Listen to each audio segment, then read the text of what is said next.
Hello my friend, it is your brother Hampton from Hybrid Calisthenics. Just have a super quick video for you today. I haven't made one like this in a while, but I recently gleaned some insight into something that I think can really help my happiness and productivity. And it was a really important lesson that I think I learned, and I just want to share with all of you. And that really is the importance of hope, the importance of positivity, and the importance of optimism, which I feel like has been misconstrued by society a little bit. So I was recently sick. This is how I learned the lesson for a couple of weeks, and I filmed during this time. So I feel like if I hadn't said anything about it, I mentioned it in the comment somewhere, a lot of people may not know. It wasn't anywhere near serious enough for me to have to stop work entirely or anywhere near serious enough to where I'd have to go to the hospital. So I was lucky in that sense. Physically, I was okay. I got tired for a couple of days. I had a runny nose, but physically I was relatively okay compared to what it could have been. But mentally, there was something missing for a couple of days there when I got really tired that I realized I had been taking for granted because I was sick. And there's a common mantra or a common knowledge among content creators where if you're sick, it's not always a great idea to scroll through your comment section, and you shouldn't check your analytics during this time. And I knew that, but I was in my YouTube studio doing things, and just noticing some numbers going down, that usually doesn't affect me because everything goes up and down. Analytics, subscribers, not subscribers, but watch time, channel growth, all of that fluctuates. It's very rarely, never a straight line, either up or down. There's always some fluctuation. And there was, for whatever reason, this one day when I was looking at my analytics and I was just doing regular work, I'm like, huh. And it suddenly occurred to me, there was this thought in my mind that maybe I can't keep doing what I'm doing. And by the way, I'm okay. I'm perfectly fine. This was just like a moderate dip. I was thinking, maybe I can't do what I do. Maybe I'm going to run out of ideas, and everything that's gotten me to this point and how I've gained a following and gathered a community, which is all of you wonderful people, maybe that was a fluke. And maybe that's going to be increasingly apparent and everything's going to drop to zero. Now, if you know me at all, and I've talked with a lot of content creators and members of our community, this is very unusual for me.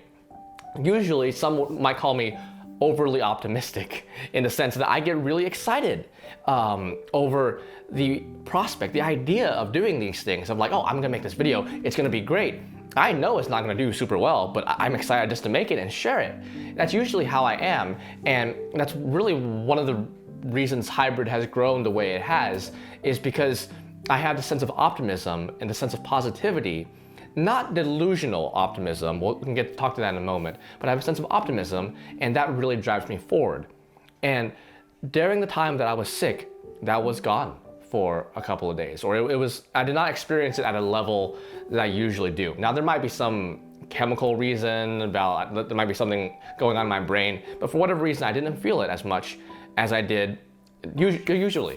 And like I said, my sickness only lasted a couple of weeks. It really wasn't that serious. But what struck me and what kind of scared me and struck me at the time was, my gosh, some people feel this way all the time. I felt this way for a couple of days while I was sick and I really didn't like it. But some people feel this way all the time. And I know that because they tell me. I spend a lot of time communicating with our community, so when they email me or they DM me, there's a lot of people who feel this way, who want to make a change, but they can't because they don't have enough motivation. And oftentimes they get told that motivation is nonsense, you should focus on discipline. And discipline is important, but this made me really reconsider the importance of having hope and the importance of having optimism. Not being delusional, but being excited to live life is really just a game changer for how we do things. Not only just mentally, but the practical results that we incur. I'm getting a little bit hoarse. I'm still a little bit hoarse, as you can see. I'm gonna turn this on. So what I learned during this time, and what I hope to impart to some of you watching this, is the tremendous importance of having hope and optimism in your life. It's not just having a positive mindset, but having the passion to want to grow the things in your life and continue doing the things that will ultimately bring you joy and happiness. Hopefully something related to doing good for yourself and doing good for others so everyone can flourish. But being passionate about doing that and having the mindset of being excited to live your life is super important, super important. And it's very easy to say that motivation is nonsense and discipline is everything, which a lot of fitness content creators say. And I know what they mean, because you can't always rely on when you feel like working out. Sometimes you need a routine. You honestly, most people will thrive a lot better on a routine that they follow. But in this case, when I say motivation, I mean passion. And most of us have felt that at some point, when we felt passionate about something and felt motivated to do something. And if you haven't, by the way, simple solution, not necessarily easy, but simple. Try different things. Try different things and you are more likely to find something that you truly enjoy, especially if you're not sure that your current passions are actually your passions, because when you feel it, then you really feel it.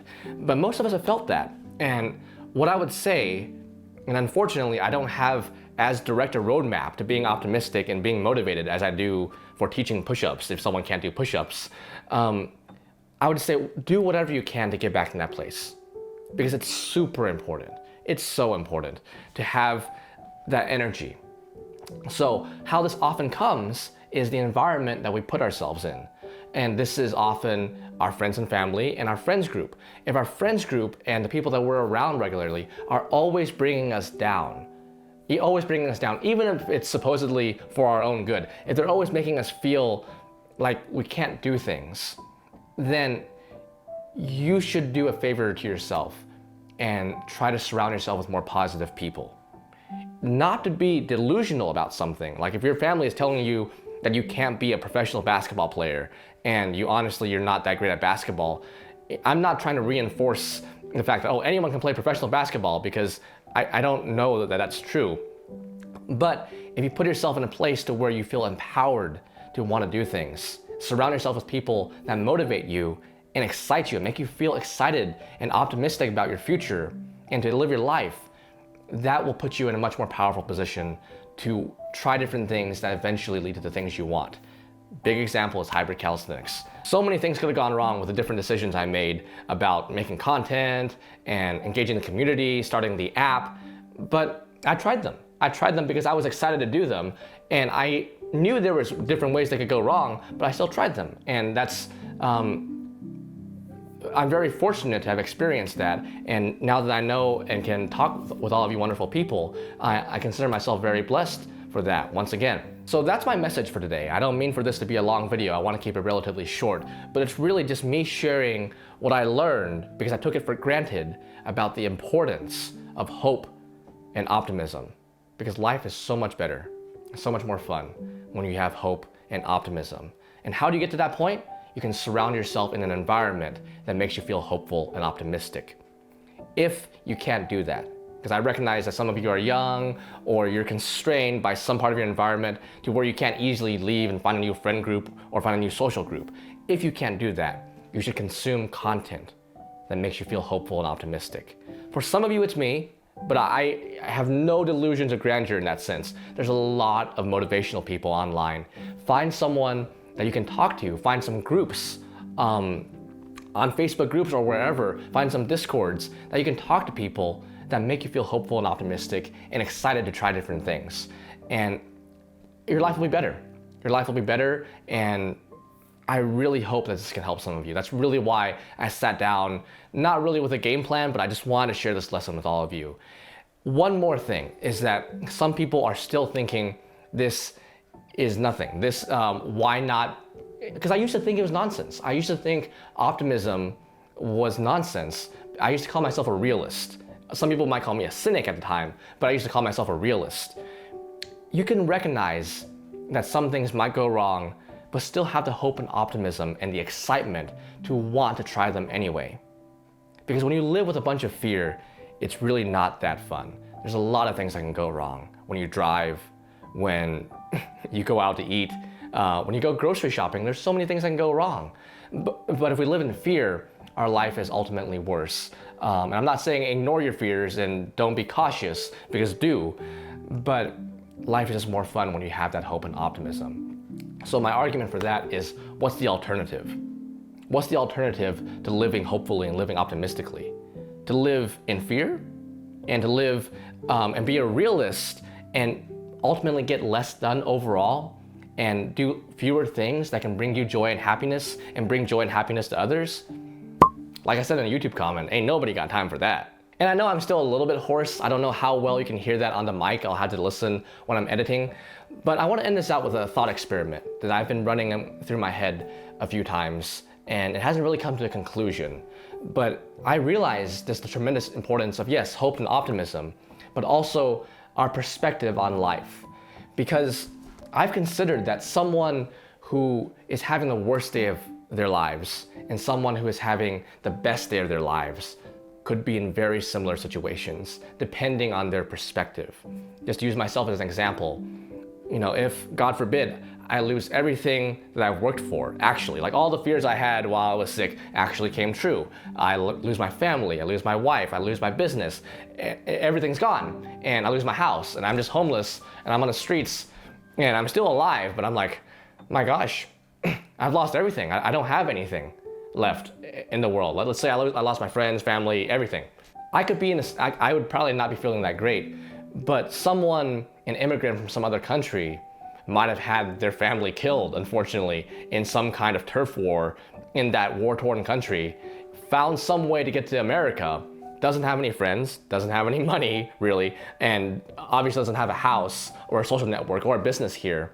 And he could have just arrived, and they would have been super psyched. They're like, hey, I've moved up in the world. I've moved up in the world. I'm now in America. There's different things I can try. I have nothing now, but I've moved up.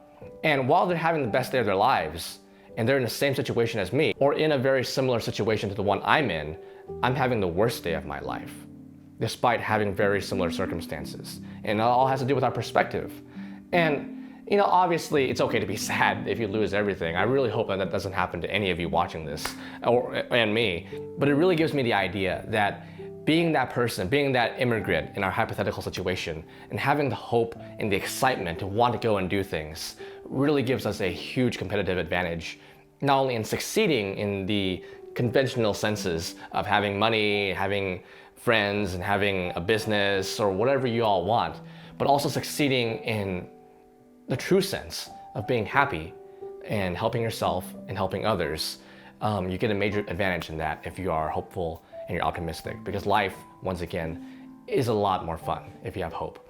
So that's all I have for you today. Sorry, I do get a little bit hoarse if I talk for more than a few minutes. That's still recovering, but overall I am better. Thank you to everyone for their well wishes. I just want to share this really quick. I don't know how many people will watch it, but I want to share it for the people who do, because it's something that tremendously helped me, and it's going to impact the rest of my life, and I won't take my hope for granted, and I really want to impart this to some of you. So I hope that can help, and I hope you all have a wonderful, beautiful day.